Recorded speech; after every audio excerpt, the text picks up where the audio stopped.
Hi, I'm Ollie. Welcome to Possibility Space. Today I'm going to read you Antisemitism, What It Is and How to End It. Antisemitism is prejudice against Jewish people. On this much we can agree. Attempting to characterize it any further lands us in a fierce debate. It's on the rise, but it's so debated that even Jews are questioning by how much. This disharmony hinders anti-racist action. We cannot defeat what we cannot define. My preferred definition of anti-Semitism is the one offered by author Emily Tamkin. It's a definition that recognizes that anti-Semitism is unique, but not alone. It works with other bigotries, conspiracy theories, and xenophobias. It cannot be defeated in isolation. Here's her definition. Anti-Semitism is the conviction that Jews are forever foreign or alien to whatever population they happen to be in, and often have designs on corrupting that population. Using this working definition, this article will explore the distinct characteristics of anti-Semitism. It will also propose that we form coalitions to overcome it, an approach called safety through solidarity. Anti-Semitism is a problem across the political spectrum. In today's alarmist climate, false claims of anti-Semitism are often weaponized. So, it's tempting to declare that it's not an issue in your own group. This instinct is misguided. A 2022 study found that liberals and conservatives believed equally in conspiracy theories about the Jewish Rothschild family. Anti-Semitism also travels from one group to another. For example, right-wing figure Dan Bilzerian misrepresented the Talmud, a Jewish holy text. He claims that it shows Jews are, quote, evil. These claims were boosted by left-wing grifter Sean King.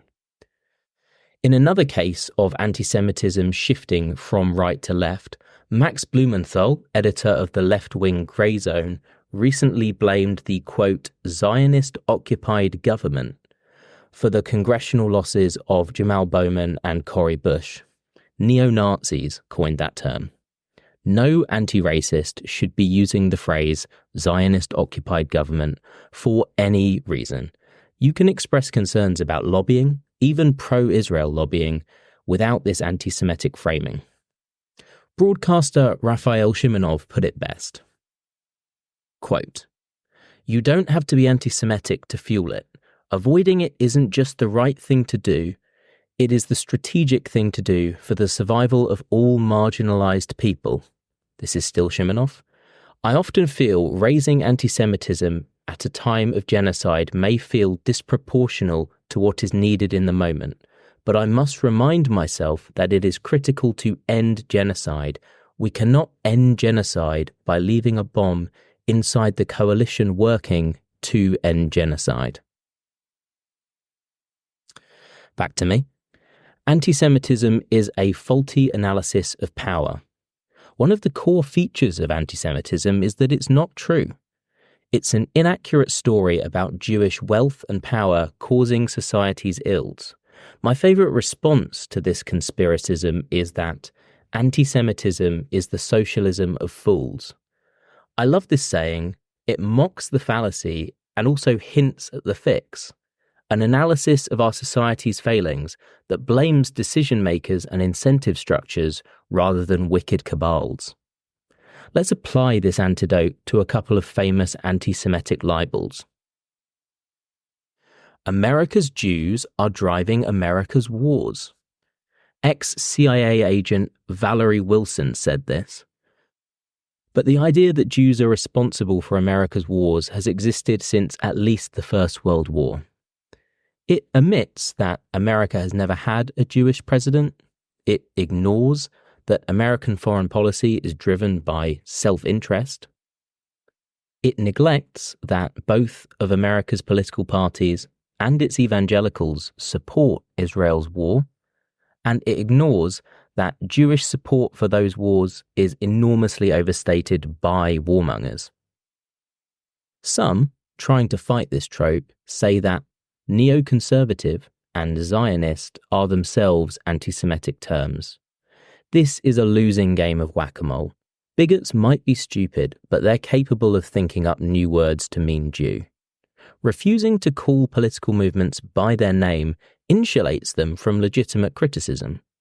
Doing so for fear of reinforcing stereotypes pretends that those stereotypes exist because of what Jews do. This is untrue. Stereotypes do not need real Jews to function, or to carry dire real-world consequences.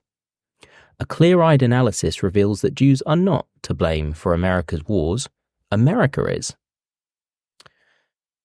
Here's another anti-Semitic quote.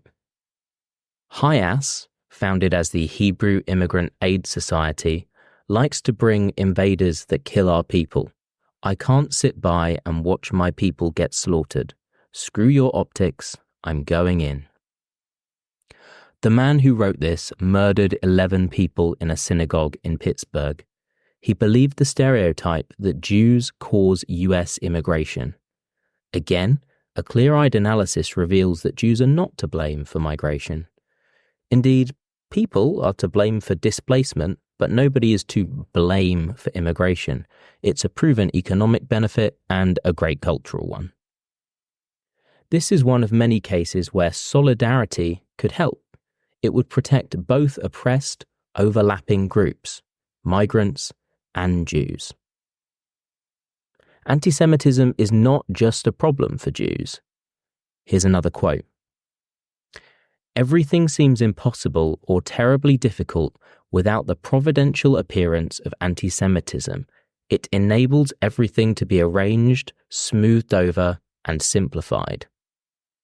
Charles Maurras of the far-right Action Française wrote this, praising the ability of antisemitism to reconcile opposites and simplify politics. Most conspiracy theories, to some extent, are anti-Semitic. So, Jews often suffer from attacks not even aimed at them. Whoever they're targeting, hate-mongers use anti-Semitism like glue to hold together their worldview. This connectedness is why I support safety through solidarity. It's an anti-racism based on mutual self-interest and collective liberation. We can defeat anti-Semitism together. Anti-Semitism cannot be compromised with. Some in civil society sadly ignore, downplay, or compromise with anti-Semitism. Days after the Pittsburgh shooting, Donald Trump mused that he, quote, wouldn't be surprised if the Jewish philanthropist George Soros was funding a migrant caravan.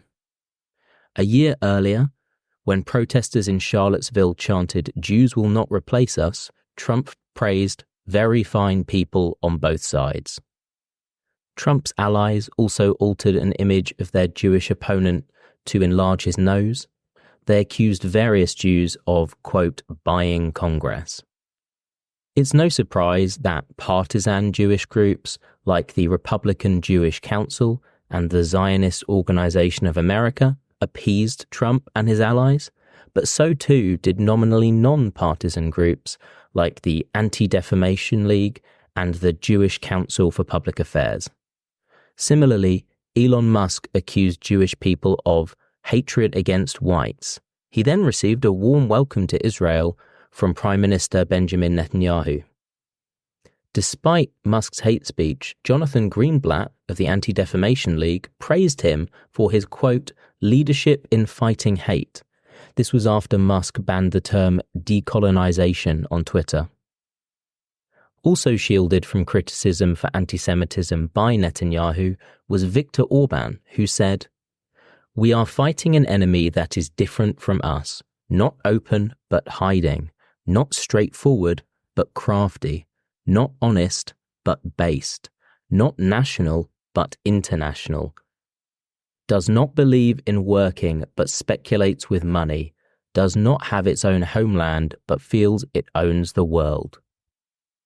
What we are seeing here are two objectives: ending anti-Semitism on one hand and supporting Israel on the other, coming into conflict.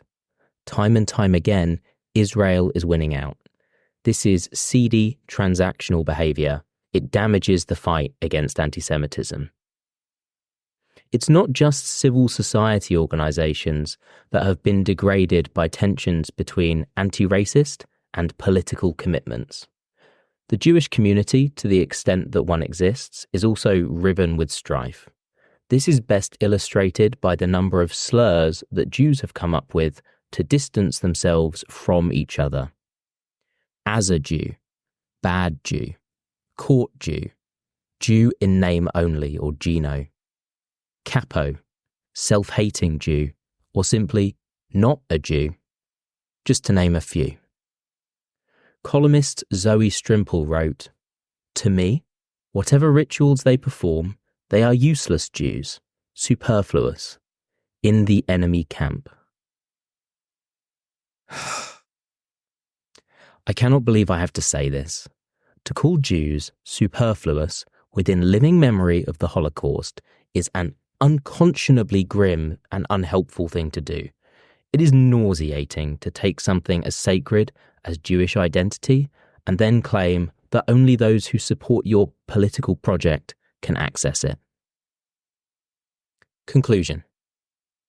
Mohammed El-Kurd's forceful article, "Jewish settlers stole my house, it's not my fault they're Jewish," can be read in opposition to a lot of what I've written here. Here's a quote from El-Kurd. "What a burdensome impulse. Not only do we live in fear of displacement at the hands of a colonialism that professes itself as Jewish, not only are our people bombarded by an army that marches under what it claims is the Jewish flag, and not only do Israeli politicians over-enunciate the Jewishness of their operations, we are told to disregard the Star of David soaring on their flag, the Star of David that they carve into our skin." I admire and respect El-Kurd. I agree, for Palestinians, fighting their oppression must be the priority. It's exhausting to be told not to conflate Judaism and Zionism while your oppressor does it on the world stage. Palestinians deserve our understanding when their fight against systemic violence occasionally slides into semantic violence. What I have is a strategic disagreement with El-Kurd. The ongoing genocide in Palestine is the most pressing issue, but I believe that fighting antisemitism bolsters, not burdens, the fight against this genocide. I believe that words matter. Our movement should be able to accommodate disagreements like these. The people we will not accommodate, however, are the repeat offenders who, despite being told that what they're doing is at best unhelpful, continue to do it. Also deserving of our ire are systems that breed inequality and thus antisemitism. If you're listening to this, then you have time on your hands to think things through and to lead by example on this. It's on people like you and me to disarm what Raphael Shimonov calls the bomb inside the coalition working to end genocide. End inequality, end antisemitism, free Palestine. These are complementary goals. The dizzying spread of conspiracy theories and anti-Semitism shows that we haven't reached enough people with our analysis of what is wrong with society, who is to blame, and how we can fix it together. We have our work cut out for us. Acknowledgements.